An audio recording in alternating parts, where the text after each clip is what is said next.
Panorama group, जो सोचता है वो करता है। आपके अपने सपनों का आशियाना। और जातीय गणना के बाद आबादी के हिसाब से बिहार में आरक्षण दे करके उनको आबादी के हिसाब से हिस्सेदारी भी देने का काम किया है। इसलिए हम सब को साफ कर देना चाहते हैं कि जो संविधान को बचाने की बात करते हैं, असल में वही संविधान को मिटाने की साजिश करते हैं। और जो हमारे ऊपर आरोप लगाने की कोशिश कर रहे हैं, उनका एक ही लक्ष्य है कि इस चुनाव के वक्त में जनता के बीच में हम भ्रम फैलाएं और जनता को कंफ्यूज करें, जनता को दिशा विहीन करें। लेकिन देश की जनता, राज्य की जनता नादान नहीं है, अब सब समझ रही है और पूरी तरह से उनको नकार चुकी है और राजनीति से दरकिनार भी करने वाली है। इसी बात के साथ मैं अपनी बातों को यही विराम देते हुए आज के प्रेस वार्ता की समाप्ति की घोषणा करता हूं। अभी आप सुन रहे थे हमारे बड़े भाई डॉक्टर निमोरा प्रसाद यादव जी और अंजू महाराज जी। हमें लगता है कि जो आज का विषय है उस पर विस्तृत रूप से उन्होंने चर्चा की है और इस पर सबसे प्रमुख बात यह है, जिस विषय पर चर्चा छिड़ा, जो विपक्ष के नेता जो बिहार में घूम घूम कर ये प्रचार कर रहे हैं कि संविधान खतरे में। कांग्रेस के युवराज भी घूम घूम कर कह रहे हैं कि संविधान खतरे में है। मतलब साफ है, संविधान खतरे में नहीं है, बल्कि उनका अस्तित्व खतरे में है। इसलिए वो अपने अस्तित्व को बचाने के लिए और जो उनकी कारगुजारियां रही है, जो उनके कारनामे रहे, करतूत रहे हैं, उन करतूतों को जनता जान न जाए, उन करतूतों के बारे में जनता चर्चा न करे इस चुनाव में। इसलिए वो पर्दा डालने के लिए और लोगों का ध्यान इधर से उधर भटकाने के लिए ये संविधान बचाने की बात कर रहे हैं। और आपने देखा, जैसे कि हमसे पूर्व हमारे प्रवक्ता गणों ने इस विषय पर लगभग बातें स्पष्ट कर दी है कि कैसे कांग्रेस की सरकार ने हमेशा जो संविधान की भावना है, संविधान में जो बातें हैं, उस पर कैसे छेड़छाड़ करके, संशोधन करके, जो फंडामेंटल राइट्स है, जो भारत के संविधान का जो हृदय है, प्रमुख चीज है, वो मौलिक अधिकार, उस मौलिक अधिकार को छीनने की कोशिश हुई थी। और उसके बाद सत्ता परिवर्तन हुआ था और जनता पार्टी की सरकार बनी थी 77 में, और इन सारे चीजों को फिर से बहाल किया गया। तो साथियों, ये कांग्रेस के लोग आज बिहार में जो पार्टी है आरजेडी, दूसरे राज्यों में तो नहीं है लेकिन और अन्य राज्यों में कांग्रेस है, इनकी पार्टी है, ये चुनाव लड़ रहे हैं। और बिहार में सिर्फ आरजेडी चुनाव लड़ रही है इनके गठबंधन से।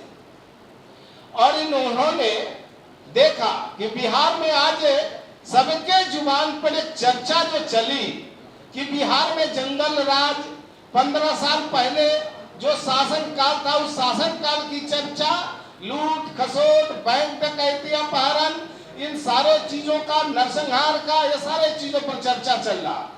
तो इनसे ये लोग घबरा गए, इन लोगों को बेचैनी पकड़ लिया कि भाई इस चुनाव में जिन मुद्दों पर जनता चर्चा कर रही है वो हमारे लिए बहुत बड़ा घातक सिद्ध होने वाला है। तो इससे घबरा करके ये लोग आनंद फानन में संविधान संविधान चिल्ला रहे हैं। जबकि जब हम जिनके नेतृत्व में काम कर रहे हैं बिहार में, आदरणीय नेता नीतीश कुमार जी, जब जब मौका आया है, नीतीश कुमार जी ने संविधान के पक्ष में खड़ा होकर के और अपना बुद्धिमत्ता का और अपने शक्ति का परिचय दिया है। और आपको मैं बता देना चाहता हूं आज के इस प्रेस वार्ता के माध्यम से कांग्रेस लंबे समय तक देश में शासन किया और बात जब आरक्षण की भी आती है तो उस समय अनुसूचित जाति और जनजातियों के लिए आरक्षण की व्यवस्था संविधान में की गई थी। बाद में मंडल कमीशन के आधार पर अन्य आरक्षण की बात की गई, लेकिन कांग्रेस ने अपने शासनकाल के दौरान 5% भी रिजर्वेशन का कोटा फुलफिल नहीं कर पाया था। तो संविधान के नियमों की धज्जी उड़ाते रहे कांग्रेस के लोग और आज संविधान को बचाने की बात वो करते हैं जब वो सत्ता से दूर है। जब सत्ता में थे तो संविधान को मिटाने की बात कर रहे थे। मेरा आरोप है, सीधा आरोप है कि ये कांग्रेस के लोग जब सत्ता में थे तो इस संविधान को मिटाने की साजिशें कर रहे थे और जब सत्ता से दूर हो गए हैं तो आज संविधान बचाने की बात कर रहे हैं। इसलिए ये बात बच नहीं रहा है जनता के बीच में।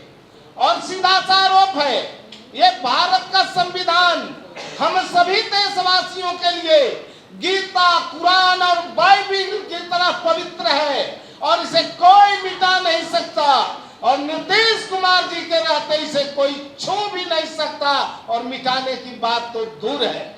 इसलिए साथियों, जो ये भ्रम फैला रहे हैं कि संविधान को बचाना है, तो संविधान की रक्षा मजबूती के साथ हो रही है एनडीए सरकार में। और बिहार में जो नीतीश कुमार जी काम कर रहे हैं, बाबा साहब अंबेडकर के जो इस भारत के संविधान की रचना जो उन्होंने की, बाबा साहब की भावनाओं पर आधारित, उनके सोच पर आधारित, उनके विचारों पर आधारित ये कार्य योजना बना करके और उसको लागू करके बिहार में जमीन पर उतार करके बता दिया है।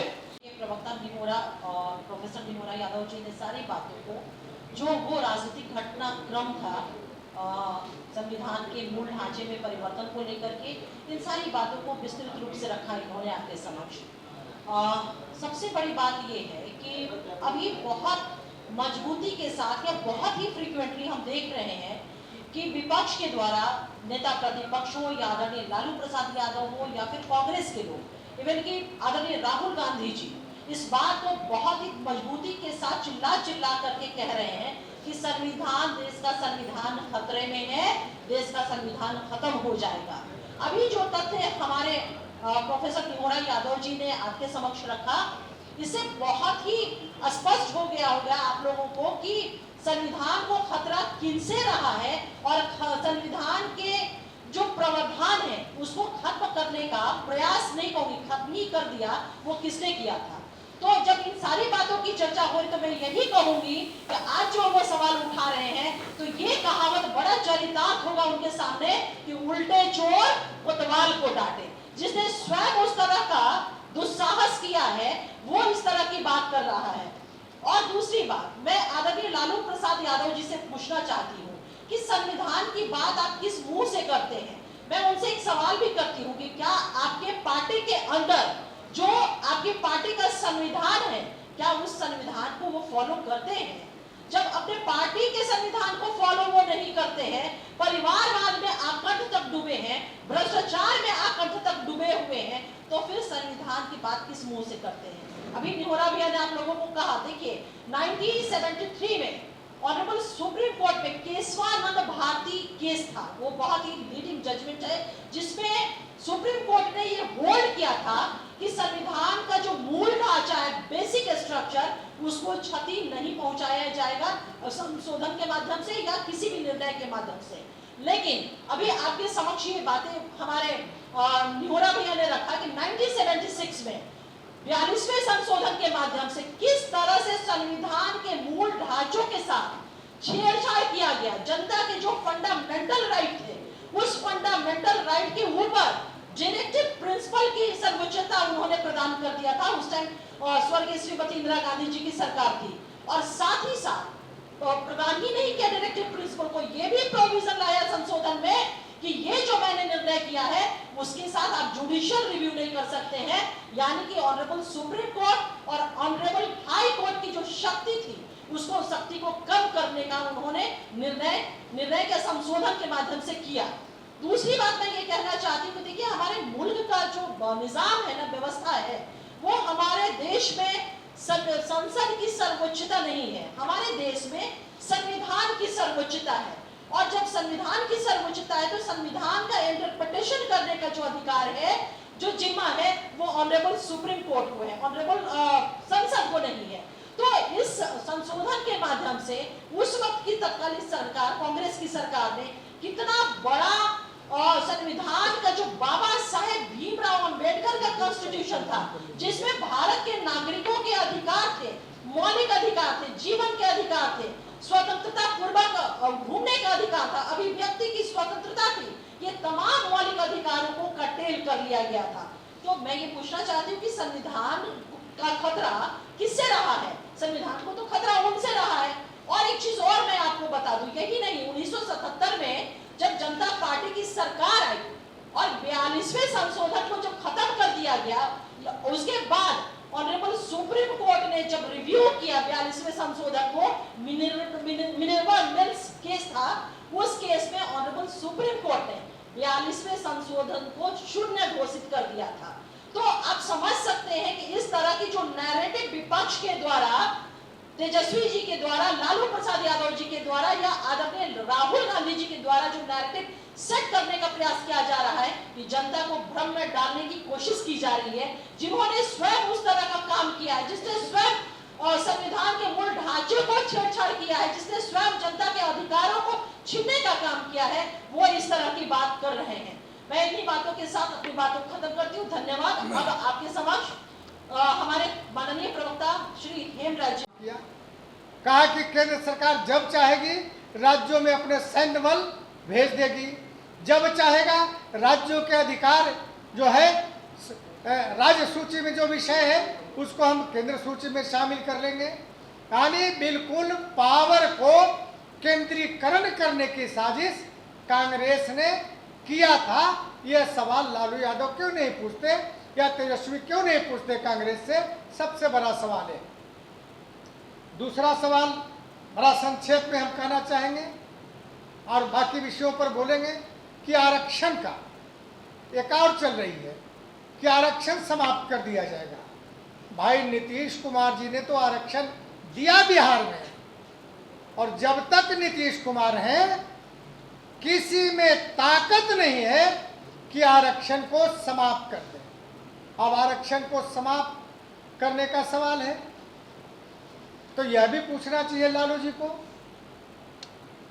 कि आजादी के बाद जब तक कांग्रेस सत्ता में रही, केंद्रीय नौकरियों में पिछड़ों का आरक्षण क्यों नहीं दिया? यह सबसे महत्वपूर्ण सवाल है। आज जो आप कहते हैं कि आरक्षण को समाप्त करने की साजिश चल रही है, आपने क्या किया था?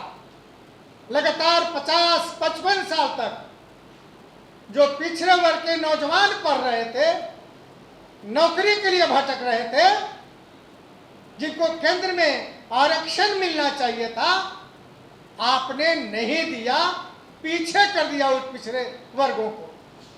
1953 में आपने काका कालेकर आयोग बनाया, 55 में वह रिपोर्ट दिया, उसको डंप कर दिया, लागू नहीं किया।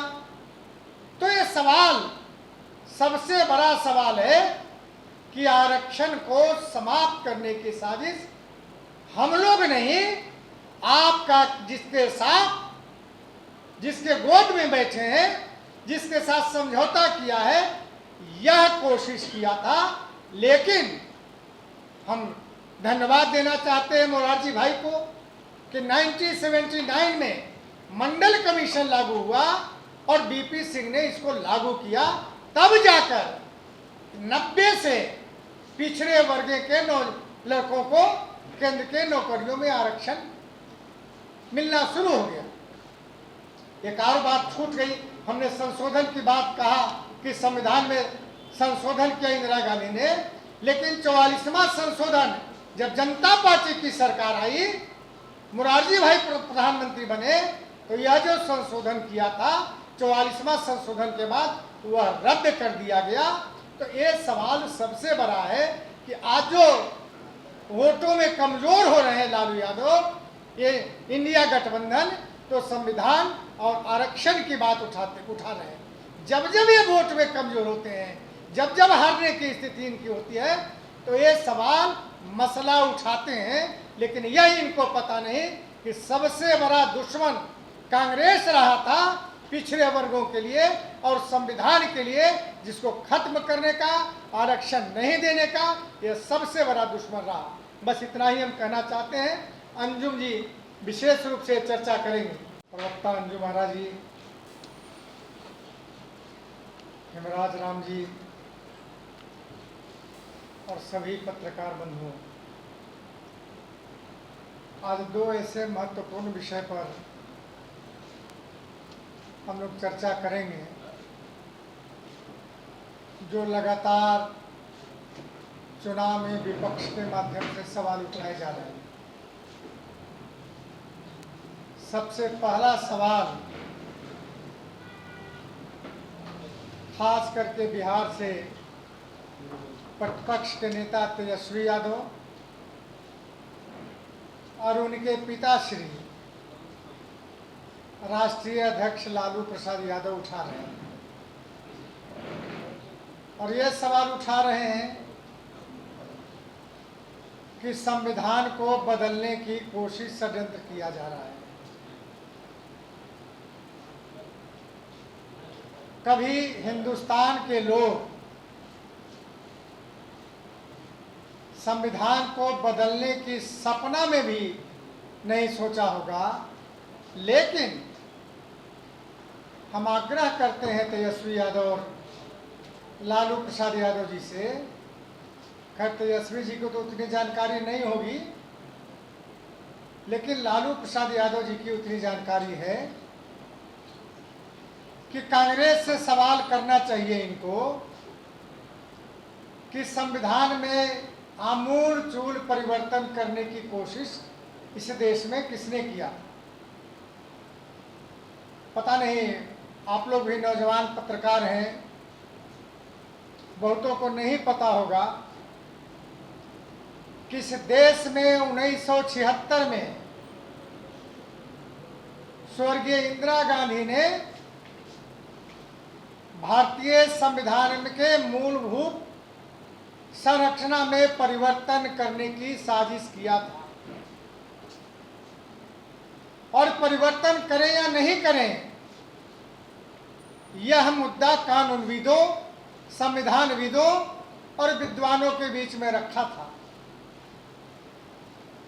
लेकिन समर्थन नहीं मिला। आमूल-चूल परिवर्तन करने का देश के लोगों ने विरोध किया, सड़क से लेके संसद तक विरोध किया। तब क्या किया उन्होंने? 42वां संशोधन लाया संविधान में। इतना खतरनाक संशोधन हुआ था कि संशोधन के बाद भारतीय संविधान का मिनी संविधान कहना शुरू देशवासी ने अब विदेशों में कहना शुरू किया कि इंदिरा गांधी ने अपना संविधान से अलग हटके मिनी संविधान बनाया। और इतना ही नहीं, कॉन्स्टिट्यूशन ऑफ इंडिया के जगह पर कॉन्स्टिट्यूशन ऑफ इंदिरा कहा जाने लगा। इस तरह परिवर्तन किया। क्या परिवर्तन किया? जो मौलिक अधिकार था उसको स्थगित कर दिया उन्होंने। अभिव्यक्ति की आज़ादी, सभा करने की आज़ादी, सम्मेलन करने की आज़ादी, जो लोकतंत्र में जो अधिकार नागरिकों को संविधान ने दिया था, इस संशोधन के माध्यम से स्थगित कर दिया इंदिरा गांधी ने। तो कौन संविधान बदलने की कोशिश की? इतना ही नहीं, संसदीय प्रणाली में न्यायालय को अधिकार है, या न्यायालय safe guard of the constitution होता है, संविधान की संरक्षक और उसकी सुरक्षा न्यायपालिका करता है संविधान का। ये बिल्कुल डॉक्टर अंबेडकर जो संविधान निर्माता थे, सारे लोगों ने लिखा कि हम सुपरमेसी ऑफ द कॉन्स्टिट्यूशन मानेंगे, और कॉन्स्टिट्यूशन को अगर कोई समाप्त करने की कोशिश करेगा तो न्यायालय उसको देखेगा। क्या किया इंदिरा गांधी जी ने? यह न्यायालय के पावर को समाप्त कर दिया। यानी हमारे पास बहुमत है तो उस बहुमत के आधार पर संविधान में कुछ भी कर सकते हैं, न्यायपालिका उसे नहीं देख सकता है, रिव्यू नहीं कर सकता है, जुडिशियल रिव्यू नहीं कर सकता है। यह संविधान में संशोधन करके इंदिरा गांधी ने कर दिया।